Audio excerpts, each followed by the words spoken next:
तो आज जो कहानी हम देखने वाले हैं वो सिर्फ टेक्नोलॉजी या किसी साजिश की कहानी नहीं है। नहीं, ये समय के धागों में बुने एक ऐसे रहस्य की है जिसकी जड़ें प्रोजेक्ट क्रोनोस नाम के एक बहुत गहरे भूले बिसरे सच में छिपी हैं। कहानी की शुरुआत होती है मुंबई से। सोचिए, एक ऐसा शहर जो कभी सोता नहीं, बस अपनी नियॉन रोशनी और लगातार होती बारिश की परतों के नीचे ना जाने कितने राज छुपाए बैठा है। यहाँ की ऊंची ऊंची इमारतें सिर्फ कंक्रीट के जंगल नहीं हैं, बल्कि उन अनकहे सच की खामोश गवाह हैं जो बस सामने आने का इंतजार कर रहे हैं। और यही सवाल इस पूरी कहानी की जड़ में है। सोचिए, क्या होता है जब वो कोड, वो सिस्टम जिस पर कोई आंख बंद करके यकीन करता है, वही धोखा देने लगे। ये भरोसे के टूटने की और एक ऐसे सच को खोजने की कहानी है जो सब कुछ हमेशा के लिए बदल कर रख देगा। चलिए अब मिलते हैं विक्रम ओबेरॉय से। ओबेरॉय टेक का एक बहुत ही होनहार और वफादार प्रोग्रामर। विक्रम का मानना था कि भाई सिस्टम और कोड कभी झूठ नहीं बोल सकते, लॉजिक ही सब कुछ है। पर वो इस बात से बिल्कुल अनजान था कि उसकी दुनिया का ये सबसे बड़ा सच असल में सबसे बड़ा धोखा निकलने वाला है। और फिर विक्रम की दुनिया टकराती है आरव से। यहाँ जो बात वाकई दिलचस्प है वो है इन दोनों के बीच का जमीन आसमान का फर्क। एक तरफ है विक्रम जो सिस्टम के अंदर का आदमी है और उस पर पूरा भरोसा करता है, और दूसरी तरफ आरव, एक रहस्यमयी भारी इंसान जो जानता है कि ये सब एक दिखावा है, एक झूठ है, एक सच की तलाश में है। तो दूसरा उसी सच की कीमत चुका रहा है। और इसी एक पल में सब कुछ बदल जाता है। आरव अचानक विक्रम के सामने आ जाता है, बिना किसी सिक्योरिटी अलर्ट के, बिना किसी चेतावनी के, जैसे वो हवा से ही पैदा हो गया हो। वो कोई खतरा नहीं लगता, बल्कि एक शांत रहस्यमयी मौजूदगी है जो ऐसे राज जानता है जिनकी विक्रम कल्पना भी नहीं कर सकता। आरव तो गायब हो जाता है, लेकिन विक्रम की स्क्रीन पर छोड़ जाता है ये मैसेज, समय देख रहा है। सिर्फ 3 शब्द, लेकिन ये विक्रम की पूरी दुनिया को हिला देने के लिए काफी थे। अब उसे अपनी ही सच्चाई पर शक होने लगता है। अब अपनी जिज्ञासा के हाथों मजबूर होकर विक्रम आरव के साथ टीम अप कर लेता है।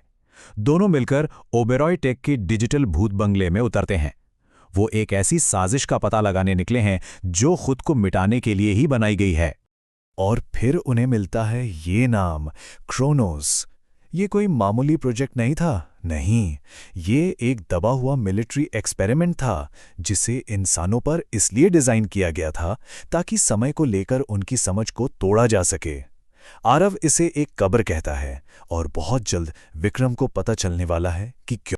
विक्रम के हाथ लगती है एक आर्काइव फुटेज जिसमें एक युवा आरव को भयानक प्रयोगों से गुजरते हुए दिखाया गया है। ये प्रयोग वक्त को ही तोड़ने के लिए बनाए गए थे, और फाइलों में उसे क्या मार्क किया गया है, असफल विषय, और उसकी स्थिति अज्ञात। अब दांव और भी ऊंचे हो चुके हैं। अब बात जान पर बनाई है, क्योंकि सच जानने की कीमत मौत हो सकती है। विक्रम और आरव ओबेरॉय टेक टावर के दिल में, यानी मेन सर्वर रूम में घुसपैठ करते हैं। एक ऐसी जगह जहां एक छोटी सी भी गलती उनकी आखिरी गलती साबित होगी। यहां तनाव अपने चरम पर है। सोचिए, छत के रास्ते अंदर घुसना, लेजर ग्रिड को चकमा देना और फिर मेन फ्रेम को हैक करना। इस पूरे ऑपरेशन के दौरान आरव एक अजीब सी शांति और यकीन के साथ आगे बढ़ता है, मानो वो भविष्य पहले से ही देख सकता हो। और फिर मेन फ्रेम में उन्हें जो मिलता है वो होश उड़ा देने वाला है। प्रोजेक्ट क्रोनोस सिर्फ कोई बंद हो चुका प्रोजेक्ट नहीं है, ये एक एक्टिव किल ऑर्डर है, और उसका टारगेट वही आदमी है जो विक्रम के ठीक बगल में खड़ा है, आरव। कहानी अपने क्लाइमैक्स पर पहुंचती है जब विक्रम का सामना होता है अपने ही पिता मिस्टर ओबेरॉय से। वो क्रोनोस बनाने की बात कबूल करते हैं, और ठीक उसी पल हंटर ड्रोन उन पर हमला कर देते हैं। जैसे ही लाल लेजर विक्रम पर लॉक होते हैं, आरव अपनी असली ताकत दिखाता है। वो एक रहस्यमयी डिवाइस एक्टिवेट करता है, और एक ही पल में फिजिक्स के सारे नियम टूट जाते हैं। अचानक सब कुछ थम गया। एकदम सन्नाटा, हलचल और आवाज का नामो निशान नहीं। एक असंभव जमी हुई तस्वीर जिसमें तबाही भी जैसे सांस रोके खड़ी हो। ये स्लाइड उस पल को क्या खूब दिखाती है। कांच के टूटे हुए टुकड़े हवा में जम गए, गोलियां बीच रास्ते में सितारों की तरह लटक गईं, आवाज पूरी तरह से गायब। उस जमी हुई दुनिया में सिर्फ आरव और विक्रम ही हिलजुल सकते थे। ये आरव की ताकत का एक भयानक प्रदर्शन था। और इसी रुके हुए समय में आरव का सबसे बड़ा राज सामने आता है। वो मानता है कि उन प्रयोगों ने उसे सिर्फ ताकत ही नहीं दी, बल्कि उन्होंने उसे अंदर से तोड़ दिया और उसकी इंसानियत छीन ली। वो अब वो नहीं था जो कभी हुआ करता था। अब नतीजों का सामना करने का वक्त है। आरव अब दुनिया का सबसे ज्यादा खोजा जाने वाला इंसान है, और दिक्कत यह है कि हर बार जब वो अपनी शक्ति का इस्तेमाल करता है तो असलियत में गड़बड़ियां होने लगती हैं, जिससे क्रोनोस को एक आखिरी अंतिम समाधान तैयार करने पर मजबूर होना पड़ता। ये एक अजीब सा, एक भयानक विरोधाभास है।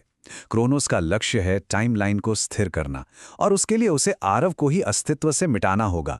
यानी आरव की वही शक्तियां जो उसे बचाती हैं, वही असलियत को तोड़ भी रही हैं। अब कहानी का आखिरी पड़ाव आता है। उसी पुरानी फैसिलिटी के खंडहरों में अंतिम टकराव होता है। यहाँ आरव अपनी शक्ति को ठुकराकर इस पूरे चक्र को खत्म करने का फैसला करता है। सालों तक दूसरों के कंट्रोल में रहने के बाद आज पहली बार वो अपनी किस्मत खुद लिखता है। और आखिर में सब कुछ मिट जाता है, जैसे कभी था ही नहीं। आरव खुद को बलिदान कर देता है और पूरे प्रोजेक्ट को इतिहास से मिटा देता है। कोई फाइलें नहीं, कोई रिकॉर्ड नहीं, कोई आरव नहीं। सिर्फ विक्रम की यादें बचती हैं, जो इस अनकही सच्चाई का एकमात्र गवाह है। और हम इसी एक सवाल के साथ इस कहानी को खत्म करते हैं। अगर कोई कहानी इतिहास से पूरी तरह मिटा दी जाए, पर सिर्फ एक इंसान को याद रह जाए, तो क्या उसे सच माना जा सकता है? क्या वो सच में हुई थी,